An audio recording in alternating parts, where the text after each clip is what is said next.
Shalom. Shalom. Shalom untuk semua Bapak Ibu, saudara-saudari kekasih yang bergabung bersama kami. Seluruh umat Tuhan, khususnya Jemaat GBI Tahta Daud yang ada di Jabodetabek, kami mengucapkan selamat beribadah. Juga GBI Tahta Daud yang ada di Tulang Kuning, Parung, Bogor. Juga Jemaat GBI Tahta Daud yang ada di Desa Tumbang Magin dan Desa Tumbang Setoli, Kalimantan Tengah. Kami mengucapkan selamat beribadah dan selamat menikmati kasih dan kuasa-Nya Tuhan. Haleluya. Sebelum kita memuji Tuhan, kita mau menaikkan doa Bapa kami. Mari kita berdoa. Bapa kami yang di surga, dikuduskanlah nama-Mu, datanglah kerajaan-Mu, jadilah kehendak-Mu di bumi seperti di surga. Berikanlah kami pada hari ini makanan kami yang secukupnya, dan ampunilah kami akan kesalahan kami, seperti kami juga mengampuni orang yang bersalah kepada kami. Dan janganlah membawa kami ke dalam pencobaan, tetapi lepaskanlah kami daripada yang jahat. Karena Engkaulah yang punya kerajaan, dan kuasa, dan kemuliaan, sampai selama-lamanya. Amin.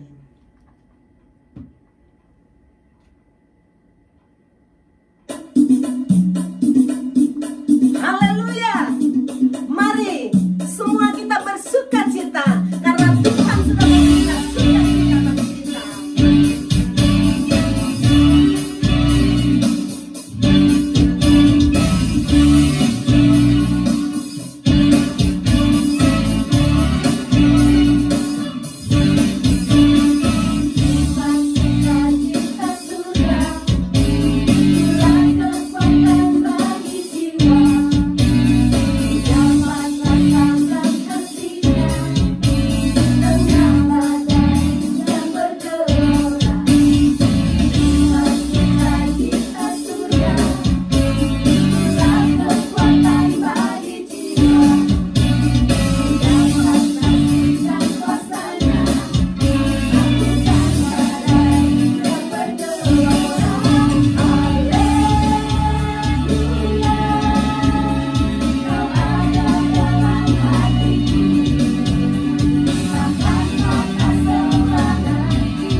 luar biasa Tuhan Yesus. Dia dahsyat. Amin. Kita akan siapkan hati kita untuk mendengarkan kebenaran firman Tuhan yang akan memerdekakan kita. Kami persilahkan dengan hormat kepada hambanya, Pastor Tommy Ringo. Haleluya.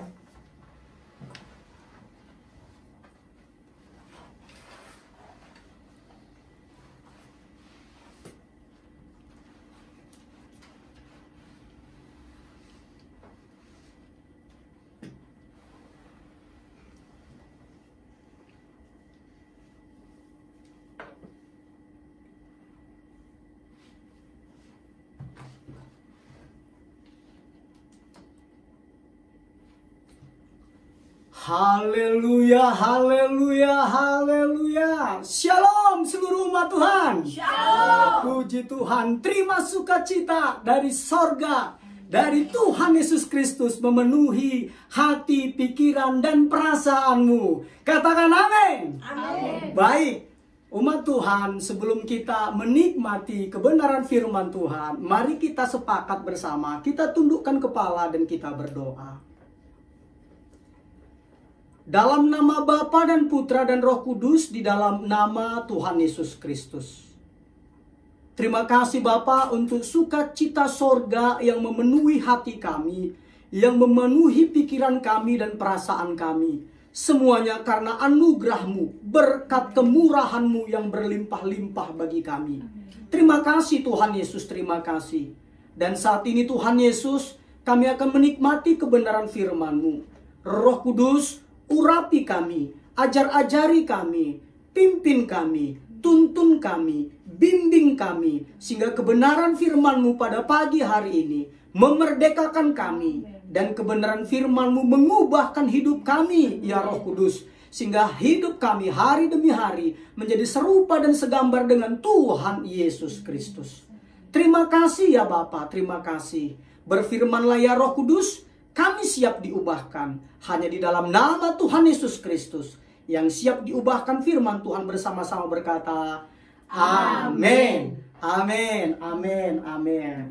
Puji Tuhan saudaraku, pagi hari ini kita bersuka cita, kita dapat bertemu kembali dan beribadah bersama. Kita bersyukur Allah itu roh. Karena dia roh, dia tidak dapat dibatasi oleh ruang dan waktu. Allah bukan zat seperti Allahnya orang lain, tetapi Allah kita adalah roh. Dia tidak dapat dibatasi oleh ruang dan waktu. Dia tidak dapat dibatasi oleh teknologi yang kita gunakan. Ketika kita persiapkan hati kita persiapkan hati kita untuk menikmati kebenaran firman Tuhan. Roh Kudus mampu, siap menjamah dan mengubahkan hidupmu. Katakan amin. Amin. Oleh karena itu, sesuai dengan undangan yang telah disebarluaskan kepada saudara sekalian melalui media-media sosial yang ada, yaitu hari ini, pagi hari ini, kita akan menikmati firman Tuhan yang berjudul Mission Possible. Mission Possible. Seharusnya memang Mission Impossible, tetapi puji Tuhan, ini adalah Mission Possible. Misi yang mungkin. Ya?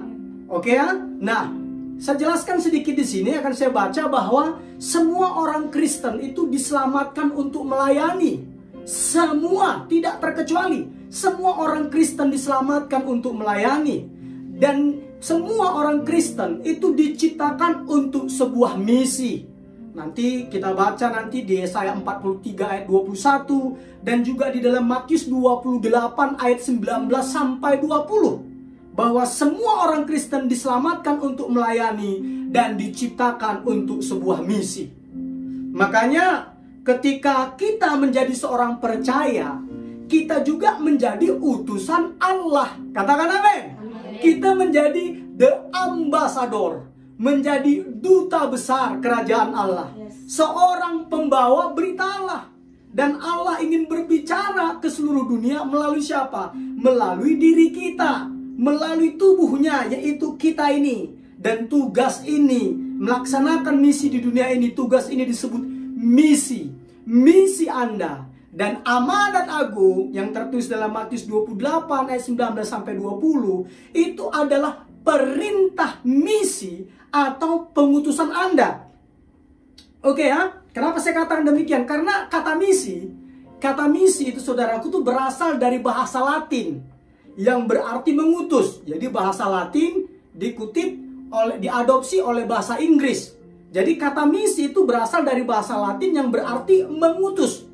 Ini berarti menjadi seorang Kristen termasuk menerima pengutusan ke dunia sebagai wakil Yesus Kristus, the ambassador of God, duta besarnya Allah. Dan karena itu Yesus berkata di dalam Injil Yohanes 20 ayat 21, Yesus berkata demikian.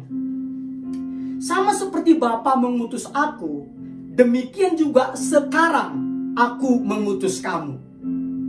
Katakan amin.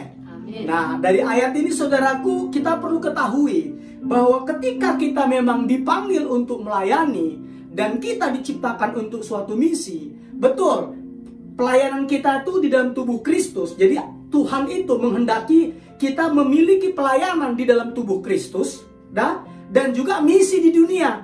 Nah, pelayanan atau ministry yang sering sekali kita sebut sebagai ministry itu adalah pelayanan atau service. Karena pelayanan dalam bahasa Inggris itu ada dua artinya, ada ministry, ada service, kan begitu kan? Maka saya katakan tadi, pelayanan atau ministry Anda adalah pelayanan atau service Anda kepada orang-orang percaya. Nah, jadi sesama orang Kristen itu disebut ministry, itu pelayanan. Sedangkan misi kita, misi saudara dan misi saya adalah pelayanan juga, tapi bukan ministry. Service kita kepada orang-orang yang belum percaya. Katakan amin.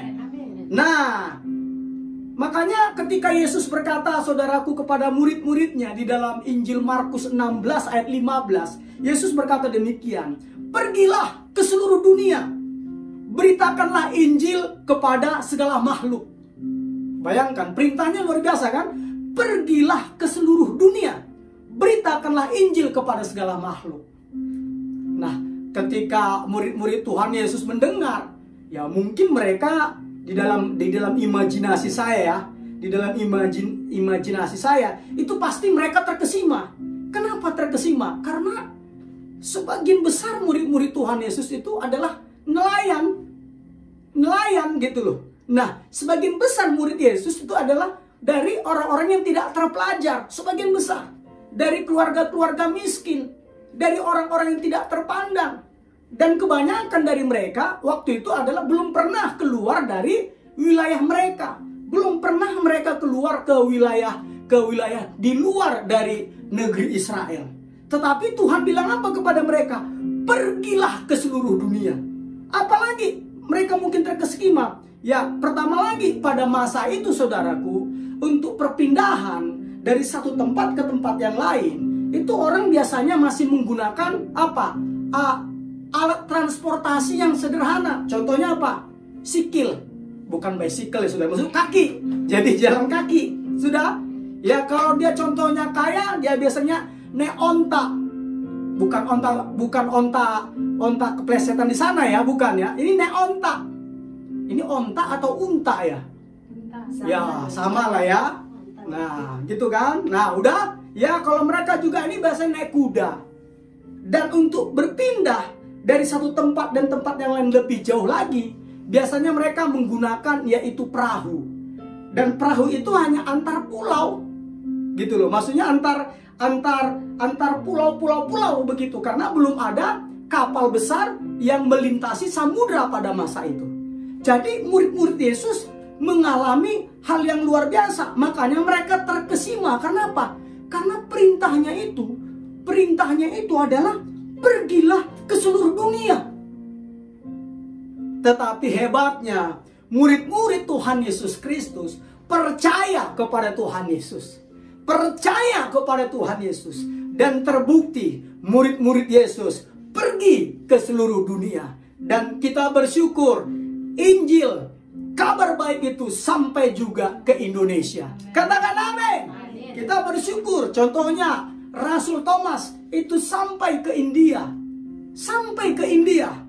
Nah, artinya apa? Betul, pada masa itu mereka memiliki keterbatasan-keterbatasan. Tetapi karena mereka mau, karena mereka mempercayai, karena mereka mentaati apa yang diperintahkan, apa yang diamanatkan Tuhan Yesus kepada mereka, akhirnya mereka melakukannya dan sampai juga ke seluruh dunia seperti yang Tuhan perintahkan kepada murid-muridnya. Padahal mereka memiliki apa? Keterbatasan-keterbatasan. Tetapi di zaman sekarang, saudaraku, penghalang-penghalang yang sebutkan tadi untuk pergi ke seluruh dunia, bukan lagi jarak, bukan lagi uang, bukan biaya, bukan lagi transportasi, bukan lagi. Nah, kenapa? Tidak lagi itu menjadi masalah. Jadi artinya apa? Artinya adalah tidak ada alasan bagi kita untuk tidak memberitakan kabar baik. Kita harus memberitakan kabar baik. Katakan amin.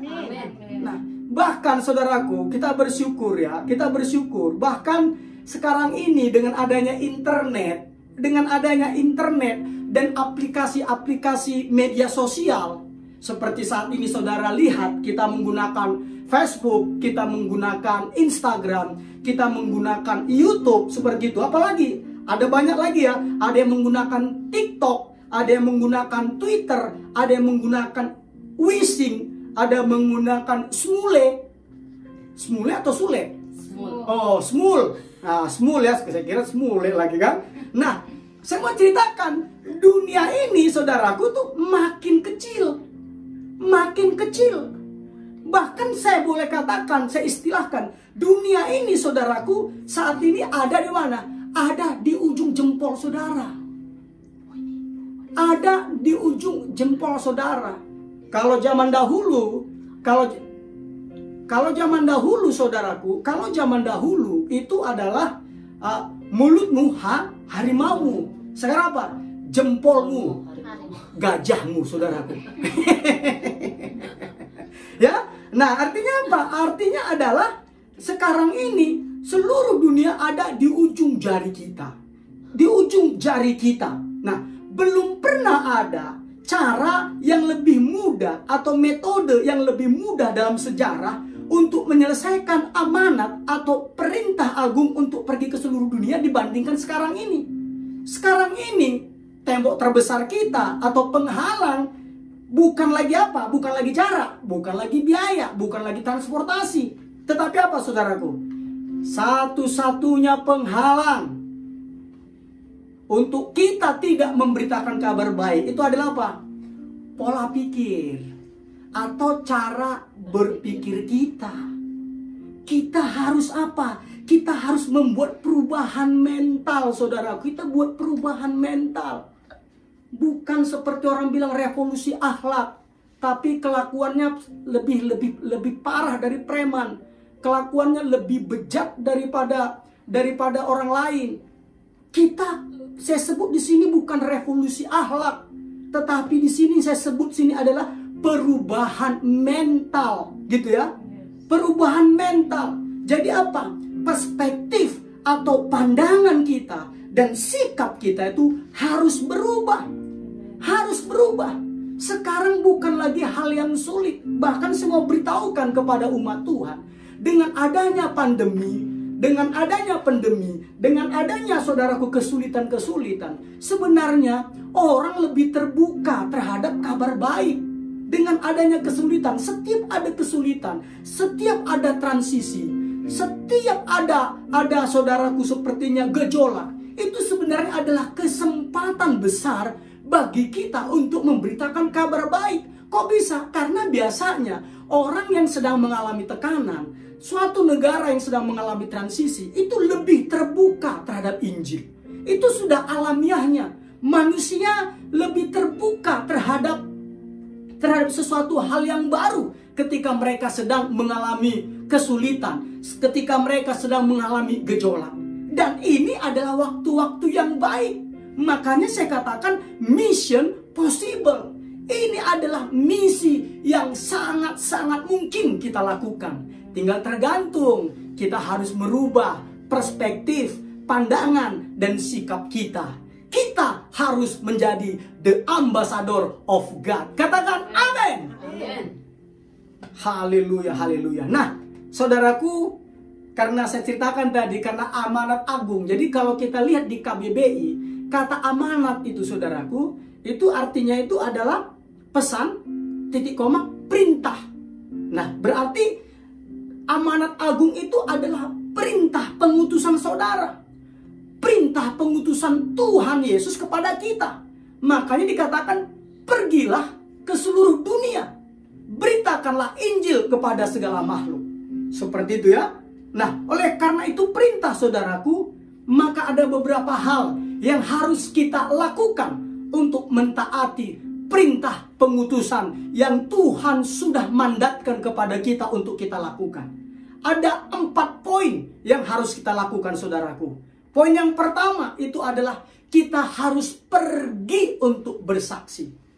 Poin pertama, kita harus pergi untuk bersaksi. Karena tadi Markus 16 ayat 15 dikatakan apa? Pergilah ke seluruh dunia. Jadi saudaraku, artinya apa? Kita harus bergerak. Kita harus bertindak. Bertindak dengan apa yang ada pada kita. Kita harus bertindak. Ingat, saya katakan tadi apa? Pergi untuk apa? Untuk bersaksi. Karena Kisah Para Rasul 1 ayat 8 dikatakan, Kisah Para Rasul 1 ayat 8 kita baca. Sudah ketemu? Kisah Para Rasul 1 ayat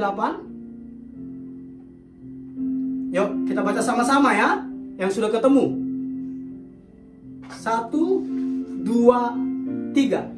Tetapi kamu akan menerima kuasa kalau Roh Kudus turun ke atas kamu. Dan kamu akan menjadi saksiku. Garis bawahi.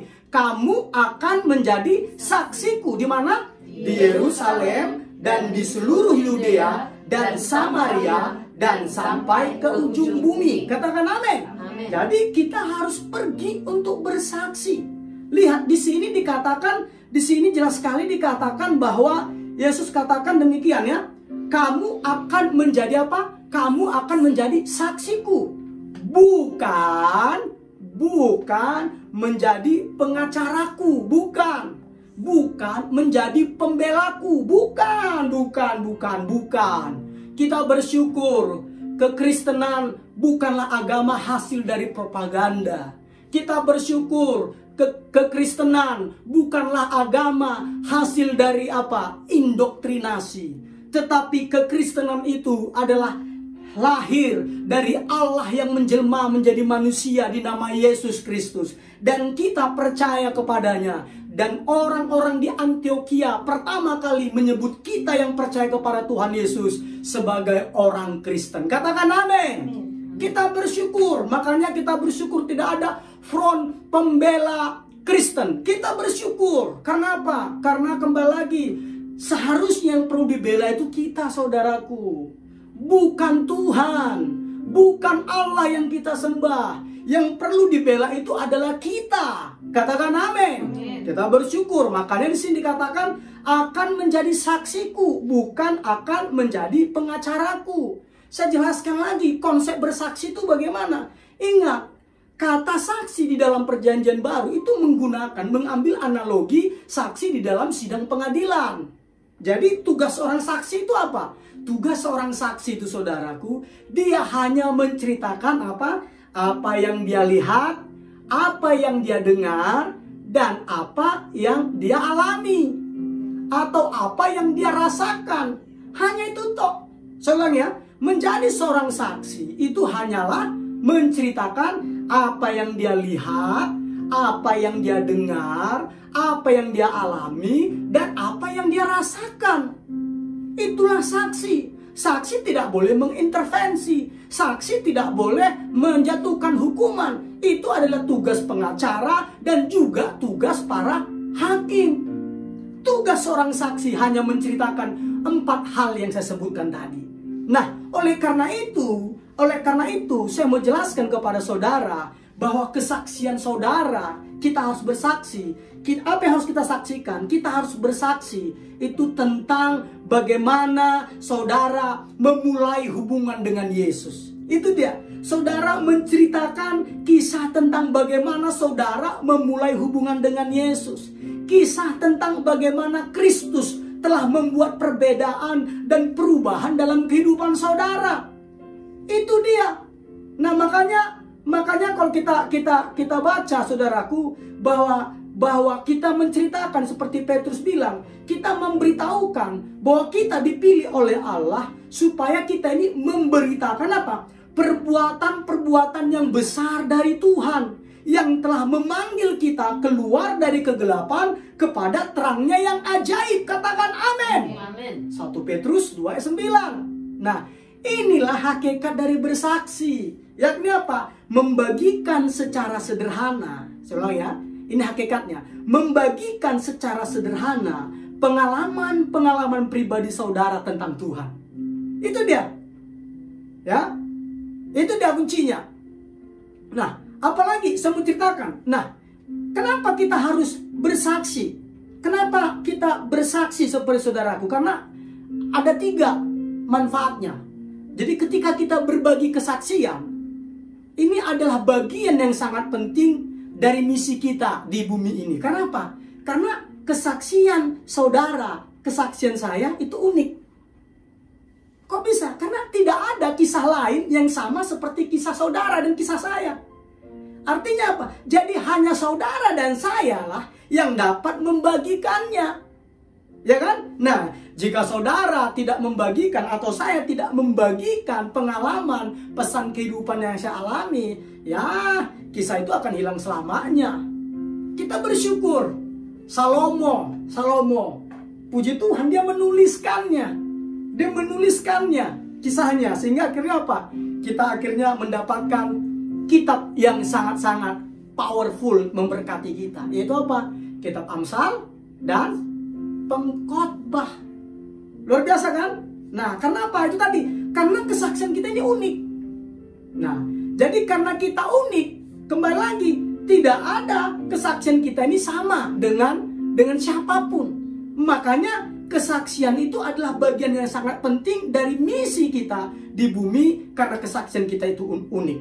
Katakan amin. Apalagi nah, kesaksian pribadi kita tadi juga itu lebih mudah dimengerti daripada prinsip-prinsip. Nah, jadi contohnya kan lebih mudah ketika kita kesaksian daripada kita jelaskan prinsip A, prinsip B, prinsip C, A, mereka bingung. Tapi ketika kita bercerita kisah-kisah pribadi kita, orang tuh lebih mudah untuk mengerti. Dan berikutnya apa? Secara alamiahnya orang tuh senang mendengarnya. Orang senang mendengarkan kisah-kisah. Senang sekali. Sampai maaf kata, kisah yang aneh aja orang senang. Begitu, kisah bohong aja ada orang senang. Contohnya, Paus zaman ini katanya, zaman bahala sana masih hidup sampai zaman sekarang katanya. Itu mah orang yang tidak pakai logika. Kan begitu kan? Kita bersyukur. Kita ingat, saya mau beritahukan kepada saudara, kita ini manusia dengan binatang. Perbedaannya, lihat Alkitab bilang bahan bakunya sama, terbuat dari tanah liat. Alkitab bilang yang membedakannya apa? Kita dihembuskan apa? Nafas Allah. Binatang enggak.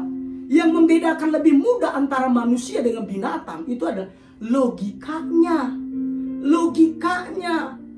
Kenapa saya bilang begitu? Logikanya. Coba lihat saudaraku. Lihat dari zaman dahulu sampai zaman sekarang dan sampai zaman kapanpun. Singa pasti makan daging.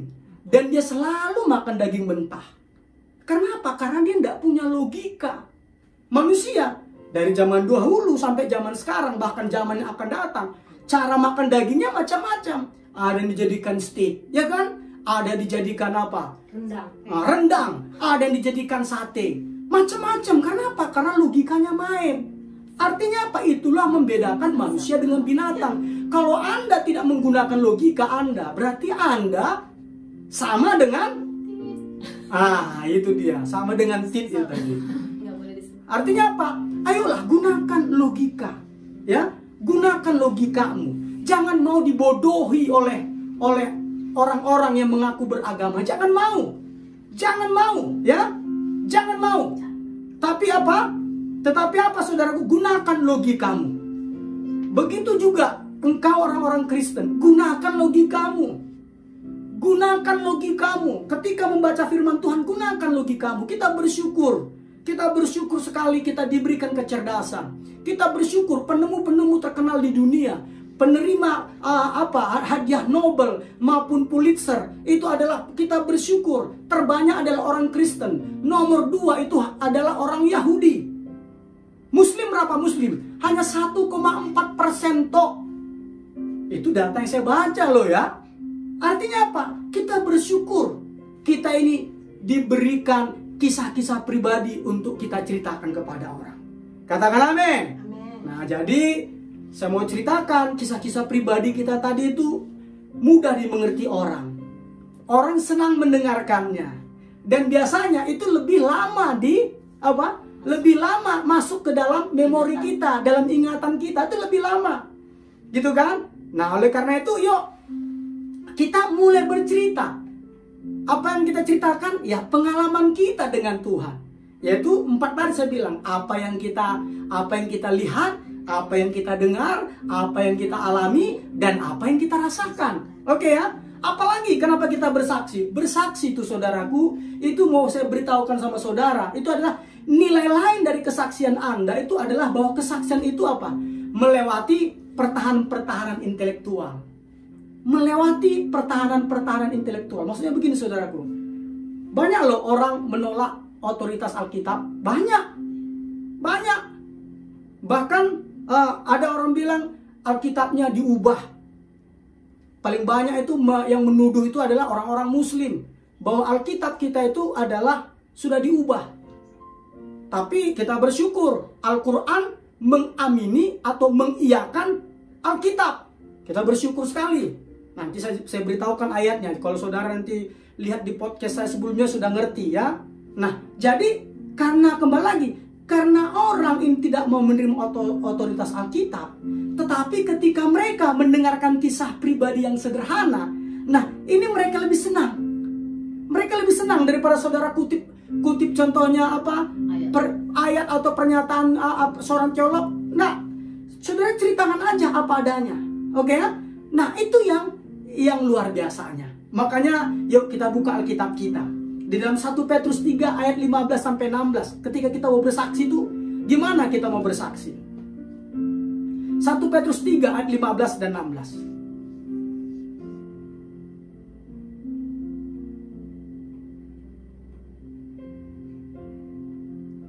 Ya. Bagian B-nya ya. Bagian B-nya, dan siap sedialah. Yuk. 1 Petrus 3 ayat 15 dan 16. 1, 2, 3. Dan siap sedialah pada segala waktu untuk memberi pertanggungan jawab kepada tiap-tiap orang yang meminta pertanggungan jawab dari kamu tentang pengharapan yang ada padamu. Tetapi haruslah dengan lemah lembut dan hormat dan dengan hati nurani yang murni. Cukup sampai situ ya. Jelas ya? Siap sedialah pada segala waktu untuk memberi pertanggungan jawab kepada tiap-tiap orang yang meminta pertanggungan jawab dari kamu tentang pengharapan yang ada padamu. Tetapi haruslah dengan lemah lembut dan hormat, dengan hati nurani yang murni. Makanya saudaraku, kenapa tadi saya jelaskan seperti itu, gunakan logika. Karena apa? Karena saudaraku, karena saya bertanggung jawab menjelaskan iman saya kepada Tuhan Yesus, tentang Yesus Kristus. Saya bertanggung jawab. Makanya saya jelaskan tadi, jangan mau dibodohi, jangan mau dikibuli oleh orang-orang yang mengaku tokoh agama. Makanya saya katakan gunakan logikamu, karena itulah membedakan manusia dengan tit. Itu maksudnya dengan binatang, saudara. Itu membedakannya. Jangan percaya hoak, jangan percaya halusinasi, jangan percaya apalagi, jangan percaya fitnah. Gali sendiri, gunakan logikamu. Gali sendiri, cari sendiri. Katakan amin. Nah, oleh karena itu maka tadi saya jelaskan seperti ini. Nah, oleh karena itu yuk kita mau bersaksi. Tapi di Alkitab katakan apa? Ya, kita memberikan tanggung jawab itu harus dengan lemah lembut dan hormat. Apalagi dengan hati nurani yang murni. Artinya apa? Kita tidak boleh menjelek-jelekkan Kita tidak boleh menjelek-jelekkan, kita hanya memaparkan apa? Fakta, data, realita, bukan hoax. Ya? Katakan amin. Nah, gimana sih cara terbaik untuk kita siap sedia untuk bersaksi, saudaraku, pergi dan bersaksi? Ada 4 hal yang harus kita lakukan. Ini masih dari poin pertama, ada 4 hal, saudaraku, apa? Yang perlu saudara tulis, harus ditulis, dihafal atau diingat, ya. Apa? Yang pertama itu adalah seperti apa kehidupan saya sebelum bertemu Yesus. Nah, itu yang saudara ceritakan. Seperti apa kehidupan saudara sebelum bertemu Yesus. Yang kedua apa? Bagaimana saya menyadari bahwa saya membutuhkan Yesus. Nah, jadi saudara tulis, ingat, hafal. Bagaimana saudara menyadari bahwa saudara membutuhkan Yesus. Yang ketiga apa? Yang ketiga, yang perlu ditulis, diingat, dihafal. Yang ketiga itu adalah bagaimana saudara menyerahkan kehidupan saudara kepada Yesus. Ya, bagaimana saudara menyerahkan kehidupan saudara kepada Yesus. Dan yang keempat, yang harus ditulis, diingat, dihafal, yaitu perbedaan apakah yang telah Yesus buat di dalam kehidupan saudara. Perbedaan apa? Nah, ceritakan itu. Ketika ada kesempatan, ceritakan itu. Ingat, bersaksi. Ingat, ketika saudara menambahi, saudara adalah saksi dusta. Ketika saudara tidak berani bersaksi, saudara dianggap apa? Menyembunyikan kebenaran. Dan saudara juga bisa dipidana. Saudara menambah-nambahinya, saudara bisa dipidana sebagai saksi dusta. Saudara tidak menjadi saksi, saudara itu dianggap apa? Menyembunyikan kebenaran. Saudara juga dipidana. Makanya kita harus dengan berani. Ingat, menjadi seorang Kristen itu adalah kebanggaan. Bukan aib, bukan. Menjadi seorang Kristen itu bukanlah aib, tetapi kebanggaan. Kenapa? Menjadi seorang Kristen itu bukan pilihan kita. Mungkin engkau yang saat ini sedang beribadah dengan kita di Instagram maupun di Facebook maupun di YouTube. Saya mau beritahukan, boleh engkau lahir dari keluarga Kristen, tapi percayalah kalau engkau tidak dikaruniakan keselamatan oleh Tuhan Yesus, engkau akan murtad. Engkau akan murtad, percayalah. Engkau akan murtad. Engkau tidak menjadi bagian dari keluarga Allah. Karena apa? Menjadi seorang Kristen, kata Alkitab, Yesus sendiri katakan, tidak ada seorang pun yang dapat datang kepada saya, kata Tuhan Yesus, kalau tidak dikaruniakan Bapa kepadaku. Kalau Bapa tidak menarik orang itu kepadaku. Artinya menjadi seorang Kristen, saudaraku, itu bukan pilihan kita, tetapi karena Tuhan Yesus yang menganugerahkannya, yang menarik kita datang kepadanya, sehingga kita dapat memanggil dia, ya Aba, ya Bapa. Katakan amin. Jadi bangga banget. Jadi jangan kalau saudara di rumah pakai salib. Saya baru lupa nih, saya lupa pakai kalung saya, saudara. Nah, saya biasanya pakai gitu kan. Nah, waktu nanti tempat keramaian, cepat-cepat dimasukin ke dalam baju, diumpetin. Ya, jadi aja apa dirimu sendiri. Jangan juga pamer, ya. Jangan juga pamer. Karena udah pakai salib, buka 2 kancing baju, jalan begini. Paham begitu kan? Nah, itu juga enggak boleh. Jadi mau saya alamiah saja. Oke? Oke ya? Jadi banggalah menjadi seorang Kristen. Bukan bangga tok. Bangga banget. Harus bangga banget. Itu dia. Sekali waktu di Jakarta Timur, ada orang berkata kepada saya, tokoh agama berkata kepada saya, baru Tommy saya lihat orang Batak kok beda. Biasanya orang Batak itu biasanya katanya galak, resek katanya gitu kan. Itu bahasa mereka gitu kan. Saya tidak tambahin, tidak kurangi gitu kan. Paling tidak tahu bahwa saya juga orangnya tegas gitu kan. Dia bilang begini, Tom, dia bilang sama saya, Tom, dikatakan demikian, Tom, yuk kamu masuk agama saya aja deh. Dia bilang, ini tokoh agama loh ya, bukan orang biasa.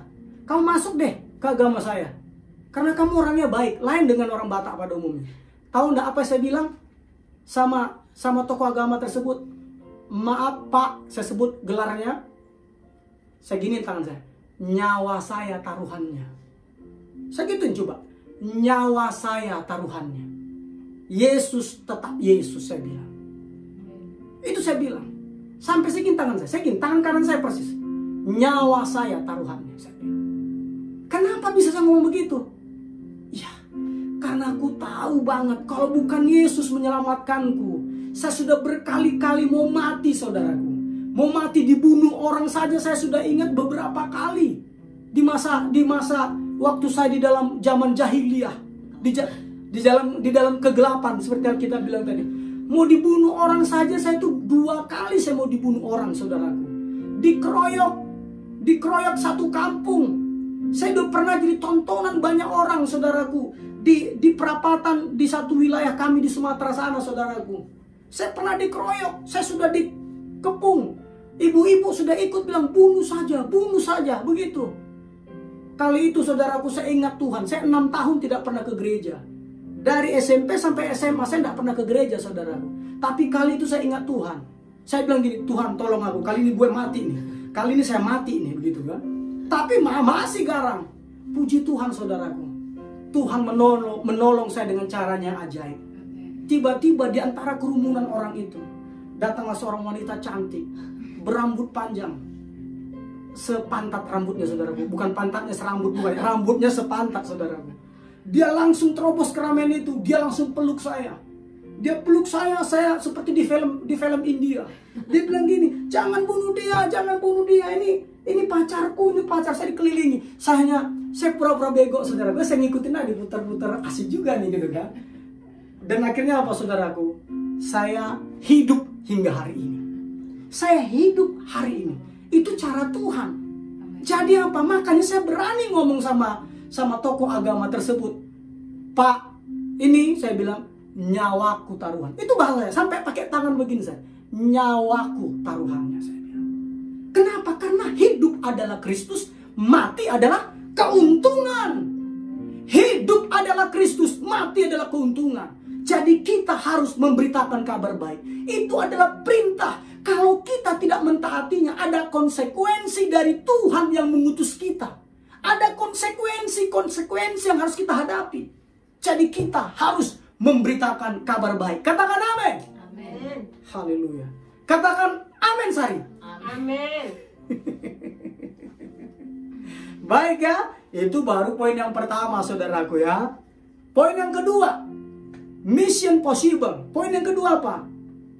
Yang kedua itu adalah berubahlah dari pola pikir waktu di sini dan sekarang. Maksudnya waktu di bumi ini. Jadi pola pikir waktu di bumi ini kemana? Ke pola pikir kekekalan. Berubahlah dari pola pikir fokusnya di waktu di bumi ini kepada pola pikir kekekalan. Inilah cara kita untuk memanfaatkan waktu kita sebaik-baiknya di bumi ini. Kita harus membangun, kita harus memelihara sudut pandang, perspektif kekal kita. Kenapa? Ini akan mencegah kita untuk melakukan atau menjaga kita untuk tidak mengurusi hal-hal kecil. Dan membantu kita apa? Untuk membedakan antara apa yang mendesak dan apa yang paling penting. Makanya di dalam 2 Korintus 4 ayat 18 firman Tuhan berkata demikian. "Sebab kami tidak memperhatikan yang kelihatan, melainkan yang tak kelihatan. Karena yang kelihatan adalah sementara, sedangkan yang tak kelihatan adalah kekal." Jadi yuk, kita harus punya pola pikir, kita harus berubah dari pola pikir hidup, fokusnya hidup di dunia ini kepada apa? Kepada pola pikir kekekalan. Kita hidup di bumi ini hanya sementara, sedangkan di kekekalan kita akan hidup abadi. Kita akan hidup selamanya. Nah, oleh karena itu, saudaraku, saya mau beritahukan singkatnya itu, jangan menukar kehidupan saudara dengan hal-hal yang sementara. Jangan menukar kehidupan saudara dengan hal-hal yang sementara. Makanya Yesus berkata di dalam Injil Matius 6 ayat 19 sampai 20. Yuk kita baca sama-sama yuk. Injil Matius 6 ayat 19 sampai 20. Sudah ketemu? Iya, Matius 6 ayat 19 sampai 20. Yuk. 1, 2, 3. Janganlah kamu mengumpulkan harta di bumi. Di bumi ngengat dan karat merusakkannya, dan pencuri membongkar serta mencurinya. Tetapi kumpulkanlah bagimu harta di sorga. Di sorga ngengat dan karat tidak merusakkannya, dan pencuri tidak membongkar serta mencurinya. Katakan amin.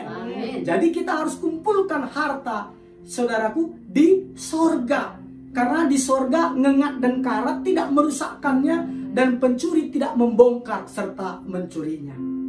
Nah, mungkin kita pernah dengar kan? Contohnya, saudara, kita pernah dengar gini, kalau kamu mati, kamu tuh tidak membawa harta apa-apa kok. Kau mati, hartamu tidak kamu bawa kok. Kan ada begitu. Tapi semua beritahu kan, betul. Kalau engkau mati, engkau tidak dapat membawa hartamu.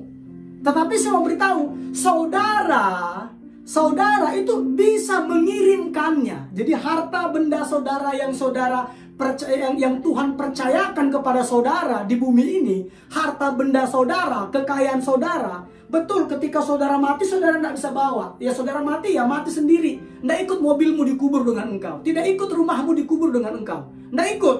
Tetapi, betul, kita tidak bisa membawa harta kita, tetapi kita bisa mengirimkannya. Loh, kok bisa? Iya, kita bisa mengirimkannya dengan cara bagaimana? Dengan cara ikut membiayai orang-orang yang akan ke sorga melalui apa? Pemberitaan Injil. Katakan amin. Jadi kita bisa mengirimkannya dengan ikut membiayai orang-orang yang akan ke sorga melalui pemberitaan Injil.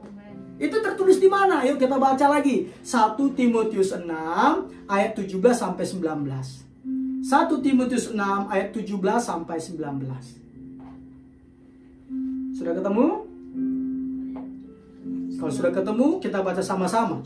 1 Timotius 6 ayat 17 sampai 19. Yuk kita baca. 1, 2, 3. Peringatkanlah kepada orang-orang kaya di dunia ini, agar mereka jangan tinggi hati dan jangan berharap pada sesuatu yang tak tentu seperti kekayaan, melainkan pada Allah yang dalam kekayaannya memberikan kepada kita segala sesuatu untuk dinikmati.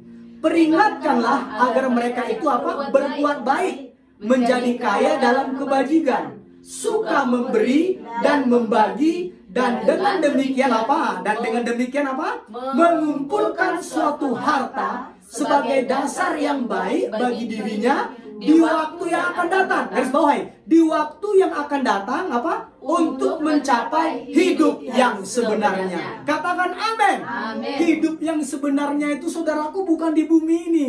Hidup yang sebenarnya itu adalah di kekekalan. Katakan amin. Jadi ketika kita, saudaraku, ketika kita mengirimkan, kita bisa mengirimkan harta kita, kekayaan kita, dengan ikut membiayai orang-orang yang akan ke sorga melalui pemberitaan Injil.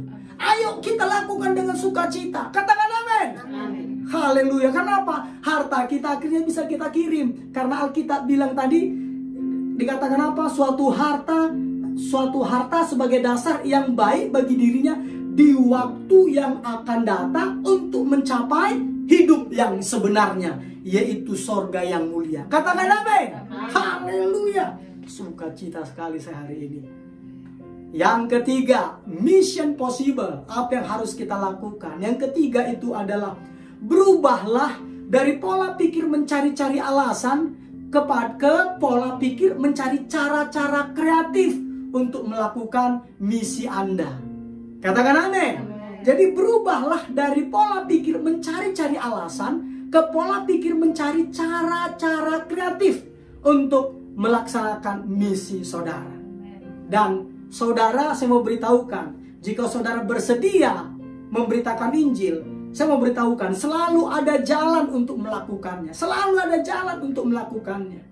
Betul, ada kesulitan-kesulitan yang kita hadapi dalam melaksanakan misi kita. Pasti ada. Tetapi saya mau beritahukan, itu bukanlah hambatan yang berarti. bukanlah hambatan yang berarti. Itu hanyalah tanda kita harus berpikir dan bertindak dengan cara-cara yang lebih kreatif lagi. Katakan amin. Itu tanda. Jadi ketika kita mengalami kesulitan-kesulitan, itu berarti itu menjadi tanda bagi kita bahwa kita harus berpikir dan bertindak dengan cara-cara yang lebih kreatif lagi. Makanya sering saya bilang kan, jangan izinkan keterbatasanmu menghambat produktivitasmu. Jangan izinkan keterbatasanmu menghambat produktivitasmu. Yuk kita berubah dari pola-pola pikir mencari-cari alasan ke pola pikir mencari cara-cara kreatif untuk melaksanakan perintah, misi pengutusan saudara, misi pengutusan saya, misi pengutusan kita semuanya yang telah dimandatkan, yang diperintahkan oleh Sang Raja Agung, yaitu Tuhan kita Yesus Kristus. Katakan amin. Haleluya, haleluya. Dan yang terakhir, yang keempat, mission possible. Apa yang harus kita lakukan? Nah, yang keempat ini saudaraku, ternyata saya jelaskan, saya catat di sini, jadwal Allah untuk mengakhiri sejarah dunia ini. Jadwal Allah untuk mengakhiri sejarah dunia ini berhubungan dengan selesainya tugas kita memberitakan Injil. Jadi jadwal Allah untuk mengakhiri sejarah dunia ini berhubungan dengan selesainya tugas kita memberitakan Injil. Deadline-nya. Karena apa? Ya pada masa kini ya, karena masa sekarang, karena pandemi COVID-19 ini saudaraku. Ya, itu sudah membunuh jutaan orang di seluruh dunia. Akhirnya apa? Kalau kita lihat di media sosial, ada aja kelompok yang semakin besar yang senang dengan apa? Dengan tema apa? Kedatangan kedua Kristus dan akhir zaman. Temanya pokoknya akhir zaman. Akhir zaman sudah datang, akhir zaman sudah datang. Terus, gitu kan? Nah, kapankah itu akan terjadi? Nah, murid-murid Tuhan Yesus bertanya juga kepada Tuhan Yesus, Tuhan, kapankah itu akan terjadi? Nah, tetapi apa kata Yesus di dalam Kisah Para Rasul 1 ayat 7-8 dikatakan demikian. Engkau tidak perlu mengetahui masa dan waktu yang ditetapkan Bapa sendiri menurut kuasanya. Tetapi kamu akan menerima kuasa kalau Roh Kudus turun ke atas kamu. Dan kamu akan menjadi saksiku di Yerusalem dan di seluruh Yudea dan Samaria dan sampai ke ujung bumi. Artinya apa? Jelas di sini, ketika para murid Yesus ingin berbicara tentang nubuatan, nanti kita baca di Kisah Para Rasul 1:6. Yesus apa? Yesus segera mengalihkan pembicaraan ini kepada apa? Kepada penginjilan. Kepada penginjilan. Maka Yesus bilang, engkau tidak perlu mengetahui masa dan waktu yang ditetapkan Bapa sendiri menurut kuasanya. Yesus langsung alihkan dari nubuatan kepada penginjilan. Tetapi kamu akan menerima kuasa kalau Roh Kudus turun ke atas kamu. Dan kamu akan menjadi saksiku di Yerusalem dan di seluruh Yudea dan Samaria dan sampai ke ujung bumi. Nah, ini artinya apa? Artinya saudaraku gini, Yesus ini ingin supaya murid-muridnya, begitu juga kita ini berkonsentrasi dengan memusatkan perhatian kita pada misi kita di bumi ini. Pada intinya apa? Kalau kita baca tadi saudaraku, pada intinya Yesus sedang berkata kepada muridnya begini, rincian kedatanganku bukanlah urusanmu. Urusanmu adalah misi yang aku perintahkan kepadamu. Pusatkanlah perhatianmu pada hal-hal itu. Makanya berspekulasi tentang waktu kedatangan Kristus dengan tepat adalah hal yang sia-sia. Sia-sia, percaya saudara. Kenapa saya bilang sia-sia? Karena Yesus sendiri yang ngomong di dalam Injil Matius 24 ayat 36. Yesus berkata demikian. Tetapi tentang hari dan saat itu tidak seorang pun yang tahu. Malaikat-malaikat di sorga tidak, dan anak pun tidak, hanya Bapa sendiri. Nah, karena Yesus saudaraku sudah berkata bahwa ia tidak mengetahui hari atau jam, mengapa kita mencoba mencari tahu dan menebak-nebaknya? Kan sia-sia banget. Tetapi yang dapat kita ketahui dengan pasti adalah ini. Yesus tidak akan kembali sebelum semua orang di dunia ini mendengar kabar baik tentang Dia. Katakan amin. Karena apa? Karena Yesus sendiri yang berkata Di dalam Matius 24 ayat 14, Yesus berkata demikian ya. Matius 24 ayat 14. Dan Injil kerajaan ini akan diberitakan di seluruh dunia menjadi kesaksian bagi semua bangsa. Sesudah itu barulah tiba kesudahannya. Baru tiba kesudahannya. Mungkin saudara bertanya gini, wah, udah seluruh dunia kok mendengarkan apa kabar baik? Belum tentu. Belum tentu. Kenapa saya bilang? Jangan-jangan tetangga kita itu belum mendengarkan kabar baik. Yang mereka mendengarkan justru apa? Kabar bohong. Kabar bohongnya apa? Contohnya, kabar bohongnya Alkitab diubahlah. Masa Allah yang mati disembahlah. Padahal jelas-jelas dia mati, dia hidup kembali. Bahkan dia bukan hanya hidup toh, dia naik ke sorga. Nanti dia datang sebagai Imam Mahdi. Sebagai apa? Sebagai hakim. Ya wajar dong teman-teman hakim mendapatkan banyak kemudahannya enggak? Itu dia. Jelas sekali. Tetangga-tetangga kita belum tentu mereka tahu kita Kristen, tapi mereka belum tentu mendengarkan kabar baik. Mereka dengarkan justru kabar bohong. Kabar bohong bahwa orang Kristen katanya menyembah 3 Allah. Itu kabar bohong goblok amat. Ya kan? Kenapa aku bilang? Siapa bilang Allah orang Kristen itu 3? Maka bilang pakai otak, pakai logika. Jangan hanya pakai emosi toh. Hanya manjangin jenggot kayak gue nih. Jangan. Gunakan logikamu. Coba tanya orang Kristen. Percaya enggak orang Kristen Allahnya 3? Enggak ada yang percaya, saudara. Percayalah. Enggak ada. Karena Alkitab bilang apa? Allah itu Esa. Jelas-jelas ada ayatnya. Nah, tetangga kita mungkin mereka mendengarkan bukan kabar baik, tapi kabar bohong. Nah, ini adalah tugas bagi kita untuk memberitakan kabar baik tersebut. Kita bisa menggunakan Facebook seperti ini, menggunakan Instagram seperti ini, menggunakan YouTube seperti ini, menggunakan Twitter, menggunakan apa lagi? TikTok, Wishing. Kita bisa gunakan itu. Gitu loh ya. Nah, kita bisa menggunakan itu. Oke? Nah, kita harus mulai, saudaraku, bercerita. Kita harus mulai mempertanggungjawabkan pengharapan yang ada pada kita.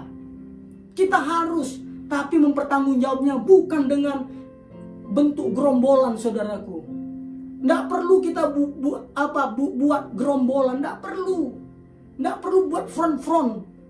Nggak perlu buat alumnian. Nggak perlu buat gerakan. Nggak. Kita perlu menyampaikannya. Kesaksian pribadi kita. Makanya saudaraku, dalam waktu dekat ini, karena Gereja Tuhan GBI Tahta Daud, bersyukur kita bahwa ada beberapa jemaatnya, saudaraku, ex-muslim.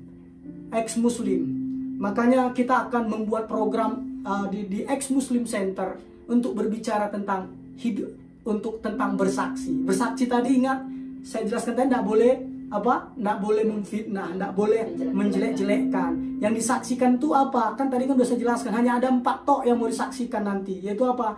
Seperti apa kehidupan saya sebelum bertemu dengan Yesus, bagaimana saya menyadari bahwa saya membutuhkan Yesus, bagaimana saya menyerahkan kehidupan saya kepada Yesus, perbedaan apakah yang telah Yesus buat di dalam kehidupan saya. Itu nanti yang mau disaksikan, saudaraku. Ingat, semua kesaksiannya pasti berbeda. Walaupun sudah jelas-jelas tadi kan ada 4 poinnya, pasti berbeda. Karena apa? Kesaksian pribadi itu unik. Otentisitasnya itu ada di masing-masing pribadi. Dan pengalamannya pasti berbeda-beda. Nah, kita mau nikmati bersama melalui program Ex-Muslim Center. Ya? Oleh karena itu, yuk, mulai hari ini saya mau katakan, yuk kita mau melakukan misi kita. Dunia ini semakin kecil. Dunia ini sekarang ada di mana? Ada di jempolmu. Ada di jempolmu. Jadi ada jempolmu ya. Jadi ayo gunakan untuk apa? Memberitakan kabar baik. Bukan maki-maki agama orang. Ingat, aduh saya marah banget nih kalau kamu lakukan itu. Bukan. Ya, saudara boleh membela tetapi jangan maki-maki ini mereka. Apa namanya? Kalau saya marah memang kalau keyakinan saya ini, tapi saya bukan berarti saya maki-maki mereka. Saya hanya memaparkan fakta, memaparkan data, realita, gitu ya. Oke, jadi yuk kita melakukan misi kita. Itu adalah perintah Tuhan Yesus. Ketika kita tidak melakukannya, maka ada konsekuensi yang akan kita tanggung. Tapi ingat, karena kita ini sudah pindah dari kerajaan gelap menuju kepada kerajaan terang yang ajaib, wajarlah bangga kita untuk bercerita. Ingat, bersaksi itu hanya menceritakan apa? Apa yang dia alami, apa yang dia rasakan, apa yang dia dengar, dan apa yang dia lihat. Amin firman Tuhan. Tuhan Yesus Kristus memberkati saudara. Haleluya. Saya undang untuk hambanya untuk pimpin kita dalam doa. Terima kasih Tuhan Yesus. Terima kasih Tuhan Yesus. Mari kita bersatu di dalam doa.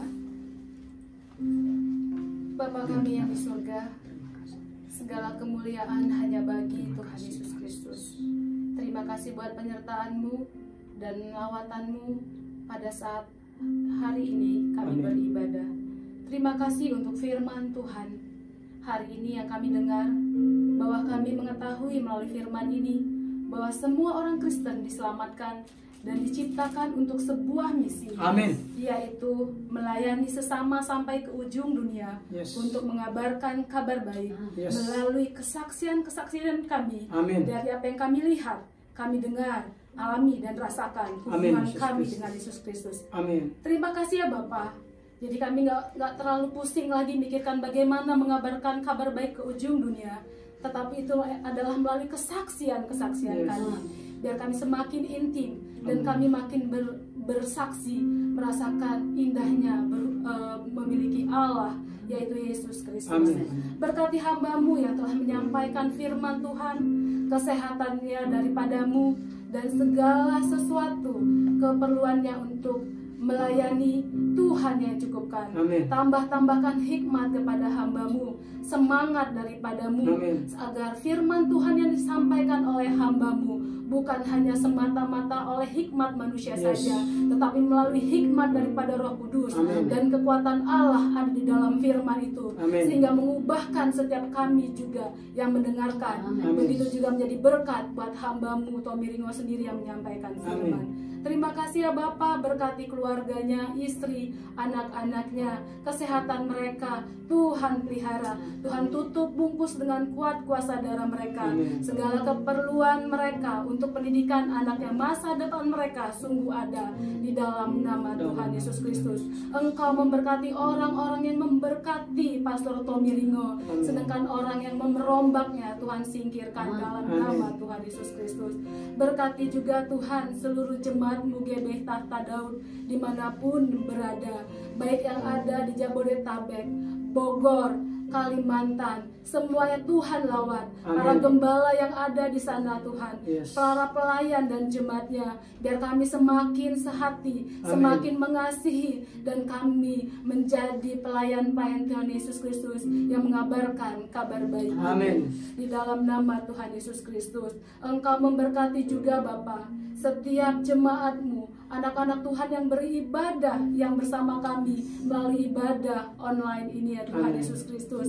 Satu persatu yang menuliskan komentar di kolom komen pun, Engkau melawat mereka, Engkau yang menjamah mereka, dan kami mengucap syukur buat mereka ya Tuhan. Engkau memberkati kebutuhan mereka. Mereka yang berbeban berat Engkau berikan kelegaan. Mereka yang sedang sakit Engkau berikan kesembuhan. Yang mereka membutuhkan jalan keluar Engkau berikan jalan keluar di dalam nama Tuhan Yesus Kristus. Bahkan yang berdoa untuk pasangan hidupnya yaitu suaminya untuk kembali kepadanya, Engkau juga mengembalikan suaminya kepadanya untuk kemuliaan nama Tuhan Tuhan Yesus Kristus. Dan keluarga ini menjadi keluarga yang takut akan Tuhan, yang seisi rumahnya beribadah kepada Tuhan Yesus Kristus. Terima kasih ya Bapak. Begitu juga buat anak-anak Tuhan dimanapun, para hamba-hamba Tuhan yang melayani di jalan-jalan, di desa-desa, di kota-kota, di luar negeri. Engkau juga yang memelihara mereka, makanya penjara-penjara ya Tuhan. Engkau yang menyertai pelayanan mereka dengan kuasa dan tanda-tanda yang ajaib yang daripadamu. Di dalam nama Tuhan Yesus Kristus. Kami juga Tuhan berdoa untuk bangsa dan negara Indonesia kami yang tercinta.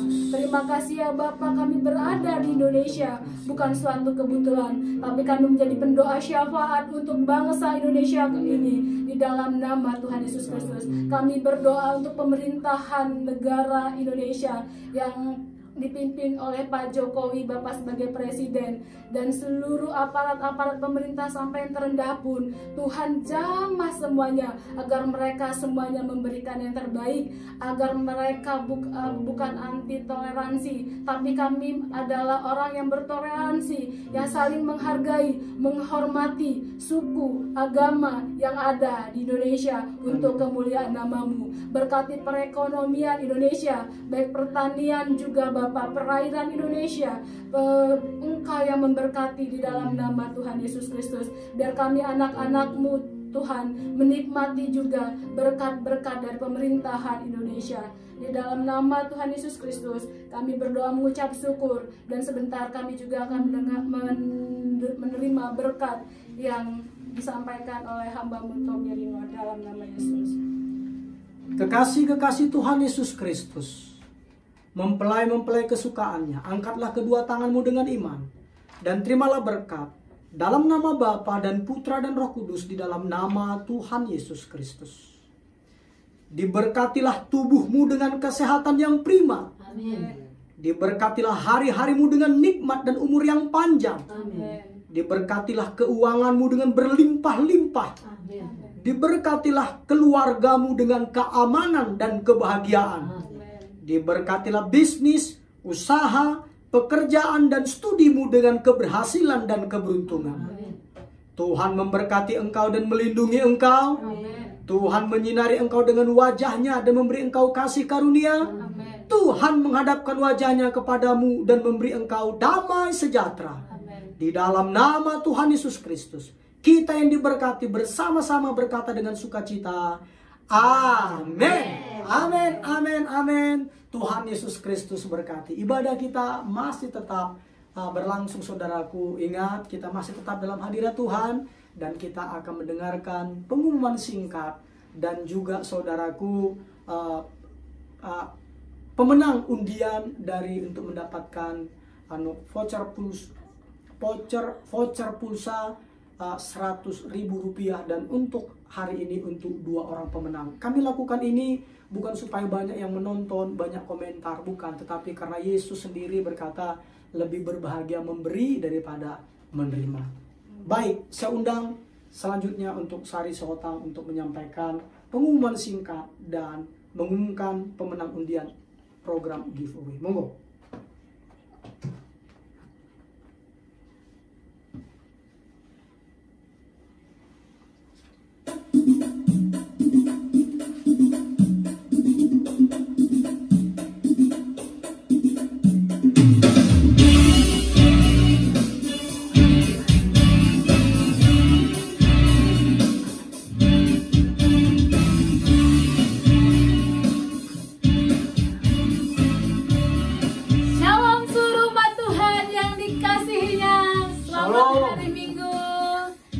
Terima kasih masih setia bersama dengan kami saat ini.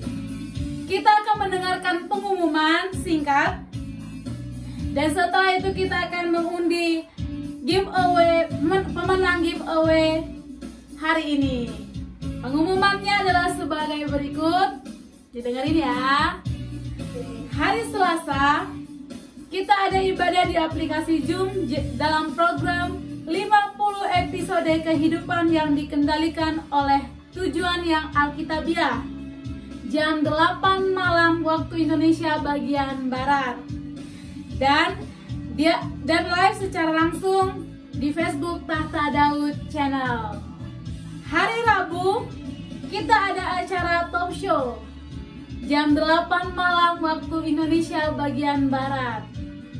Dan ini akan live di Instagram @GBI_Tahta_Daud bersama dengan dua narasumber yang luar biasa dan yang diberkati, yaitu Pastor Tommy Ringo dan Bapak Eko Wibowo, seorang pengusaha dan juga yang setia melayani di CBM. Hari Kamis kita ada ibadah di aplikasi Zoom dalam 50 episode kehidupan yang dikendalikan oleh tujuan yang Alkitabiah. Nah, ini jam 8 malam waktu Indonesia bagian Barat dan live di Facebook GBI Tahta Daud. Live di Facebook Tahta Daud Channel.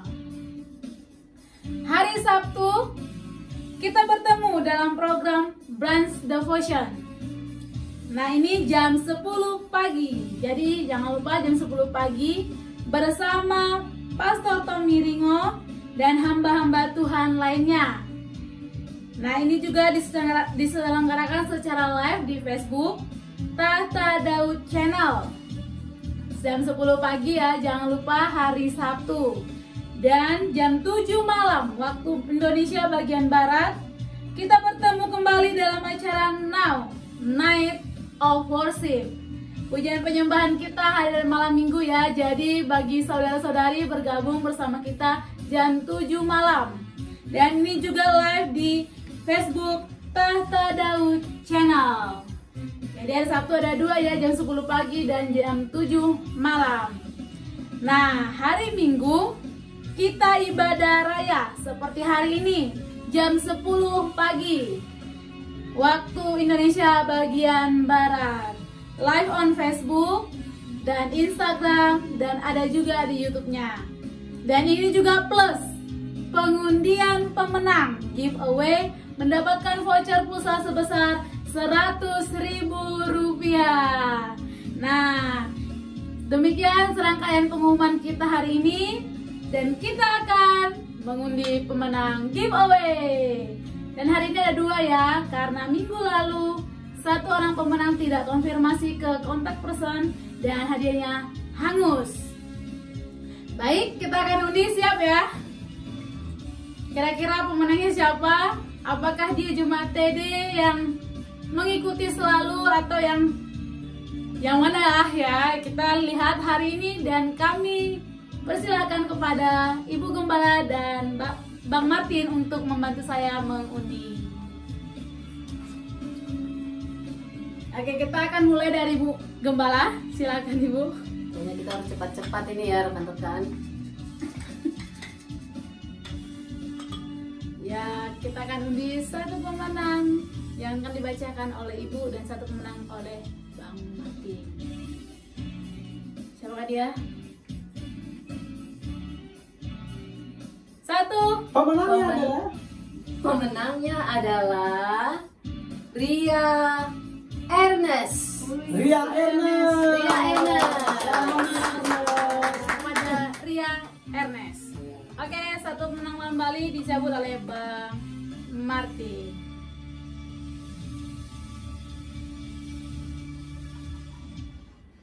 Haleluya. Pemenangnya Nomi L. Omi. Naomi L. Omi. Hah? Omi. Nomi L. Omi. Omi. Oh. Nomi L. Omi. Namanya Kepada Bapak, kepada yang menang silakan dikonfirmasi kepada kontak person kita atas nama Iklima.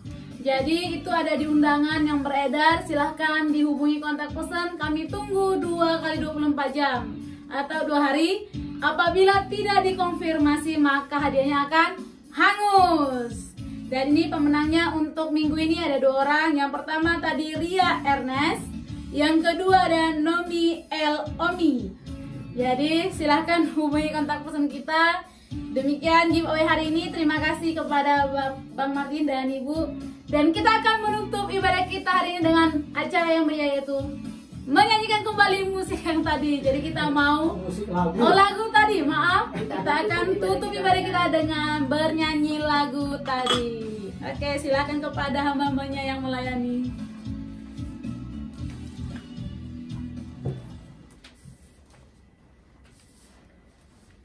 Baik, kita akan menyanyikan pujian ini. Kembali terima sukacita surga. Amin. Haleluya.